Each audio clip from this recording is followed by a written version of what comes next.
नमस्कार मैत्रिणींनो, kitchen cloud bye आशामध्ये तुमचं स्वागत आहे। आज मी एक रेसिपी नाही तर आज एक ट्रिक घेऊन आलेले आहे। ह्या ट्रिकमुळे आपल्याला लसूण कसा सोलायचा आहे त्याच्यामध्ये आपल्याला फार उपयोग होणार आहे।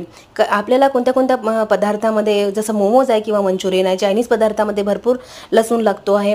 तर त्याचप्रमाणे आपल्याला भाज्यांमध्ये आपल्याला अद्रक लसूणच्या पेस्टमध्ये लसूण भरपूर सोलावा लागतो। तर ह्या सोलण्याची आपल्याला सोपी आणि साधी मी ट्रिक घेऊन आलेले आहे। ह्या ट्रिकमुळे लवकरात लवकर लसूण सोलला जाईल आणि आपला वेळ पण वाचतो। तर आपण याच्यासाठी चला बघूया ही कशा प्रकारे सोलल्या जाते। तर मी लसणाच्या कळ्या ह्या मोकळ्या करून घेतल्या गाठीपासून। तर ह्या दोन गाठ्याचं हे लसूण आहे ते मोकळे करून घेतलेलं आहे। त्याला स्वच्छ पाण्याने छान धुवून घेतलेलं आहे। त्याच्या सालावर धूळ लागलेली असते तर ती निघून जाते। तर हे आपल्याला थोडंसं धुवून घ्यायचं आहे आणि धुतल्यानंतर पुन्हा त्याच्यात पाणी घालून 2 तासासाठी आपल्याला लसूण भिजू द्यायचं आहे।